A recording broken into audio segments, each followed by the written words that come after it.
వారికి సందర్భంగా తెలియజేస్తా ఉన్నాం. ఇది ఈ గవర్నమెంట్ నారా చంద్రబాబు నాయుడు గారి నాయకత్వంలో కూటమి ప్రభుత్వం ఇలాంటి అసాంఘిక చర్యల్ని ఏమాత్రం సహించం. ముఖ్యంగా ఆడపిల్లల భద్రత ఈ రాష్ట్రానికి చాలా కీలకమైంది. వీటికి ఆడపిల్లల భద్రతకు సంబంధించిన కానీ అనార్కిస్ట్ అప్రోచ్ కానీ రాష్ట్రంలో ఉంటే ఏమాత్రం సహించే విధానం ఈ కూటమి ప్రభుత్వానికి లేదు అనేది మీ అందరికీ చాలా ప్రత్యేకంగా మేము తెలియజేస్తున్నాం. వారికి కూడా బెదిరించే వాళ్ళకి ఈ సందర్భంగా ఒకటే తెలియజేస్తున్నాం.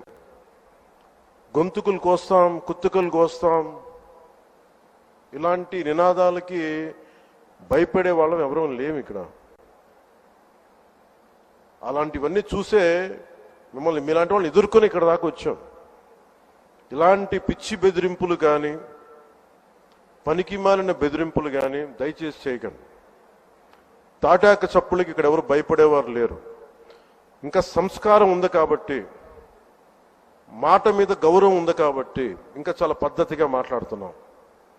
ముఖ్యంగా అధికార యంత్రాంగం అందరికీ, right from constituency level to the state level, my appeal to all the officials, make sure you give us implement the good governance. ముఖ్యంగా లా అండ్ ఆర్డర్కి సంబంధించి మటుకు కరప్షన్ లేని విధానాలతోటి ముందుకెళ్లాలని మనస్ఫూర్తిగా కోరుకుంటా ఉన్నాం. అలాగే ఏ విధమైన ఇబ్బందులు కలిగించినా, చాలామందికి ఒక ఆలోచన ఉండొచ్చు, మళ్ళీ ఆ ప్రభుత్వం వస్తే ఏమవుతుంది, నా ప్రభుత్వం రావట్లేదు. ఇది ఎందుకు చెప్తున్నానంటే, ఇది I want to give you confidence, I want to empower you. ఎందుకంటే మేమందరం ఇంక సహించడానికి సిద్ధంగా లేవు ఇక్కడ. ఈ కూటమి ప్రభుత్వం తక్కువ మేము మాట్లాడుకుంది 15 నుంచి 20 ఏళ్ళు ఉండాలి. ఎందుకు అనుకున్నామంటే, ఆంధ్రప్రదేశ్ వికసిత్ ఆంధ్రప్రదేశ్గా ఉండాలి, వికసిత్ భారత్లో భాగంగా ఉండాలి. అంటే ఈ ఐక్యత చెడగొట్టే పరిస్థితుల్లో నేను లేను, ఎవరం కూడా లేవు. అలాగే ఇది గత ప్రభుత్వ పాలకులు కూడా ఇది గుర్తుపెట్టుకోవాలి. మీరు కనుక ఇలా అలాగే ప్రత్యేకించి రోడ్ల మీదకి వచ్చి బ్యానర్లు పట్టుకొని గొంతుకులు కూసేస్తాం, సినిమాలు చెప్పడానికి చాలా బాగుంటాయి ఇవి. నా సినిమాల నుంచి వచ్చిన వాడిని, సినిమాలు చెప్పడానికి చాలా బాగుంటాయి. నిజ జీవితంలో అవి నమ్మి మోసపోకండి. కాలు మక్కిలు ఎరకొట్టు కింద కూర్చోబెడతాం. జాగ్రత్త, పిచ్చి వేషాలు వేయకండి ఎవరు కూడా. ఇవి సరదాగా ఉండే విషయాలు కాదు ఇవి. శాంతి భద్రతలను ఏమాత్రం క్షీణిస్తే చిన్నపాటిది కూడా సహించం. మీకు బలంగా తెలియజేస్తాను ప్రజలందరికీ కూడా. పిచ్చి పిచ్చి మాటలు మాట్లాడకండి ఎవరు. సరదాగా లేం మేము ఇక్కడ. చాలా దెబ్బలు తిని వచ్చాం ఇక్కడ దాకా, చాలా దెబ్బలు తిని వచ్చాం. 5 స్టార్ హోటల్స్లో ఉన్నా కానీ రక్షణ లేని పరిస్థితిలో ఉండేది. రోడ్ల మీదకి లాక్కొచ్చి మహిళలను కూడా వీళ్ళు జైల్లో పెట్టిన వ్యక్తులు.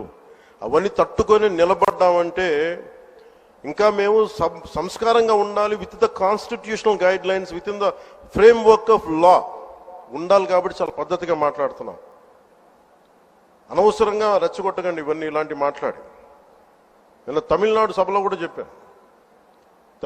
అదేంటంటే సాధు మిరండాలు కాడు కొళ్ళాదంటే, సజ్జనుడు కోపం వస్తే అడవి కూడా ఆపలేదనేది. అలాగా మాది మంచి ప్రభుత్వం. నారా చంద్రబాబు గారి నాయకత్వంలో ఉన్న కూటమి ప్రభుత్వం మంచి ప్రభుత్వం, మెత్తక ప్రభుత్వం కాదు. ఇది సమర్థవంతమైన ప్రభుత్వం, అభివృద్ధి చేసే ప్రభుత్వం, కానీ మెత్తక ప్రభుత్వం కాదు. ఇది పిచ్చి వేషాలు వేసే తొక్కి నారా తీస్తాం, గుర్తుపెట్టుకోండి. ఇది సంస్కారం కాకపోయి, ఇది సభకి కరెక్ట్ కాకపోయినా చెప్తున్నాను ఇది. ఎందుకంటే మేము చాలా దెబ్బలు తిని వచ్చాం కాబట్టి మళ్ళీ ప్రజల్లో భయాందోళన చేద్దామని పిచ్చి పిచ్చి వేషాలు వేస్తే ఏ మాత్రం ఉపేక్షించాం. అధికారులకు కూడా మేము అదే అప్పీల్ చేస్తున్నాం. మీరు దయచేసి any anti constitutional, any anti government, please kindly take care and make sure you implement the law. Make sure it should be within the legal framework. Thank you. Jai Hind, Jai Bharat.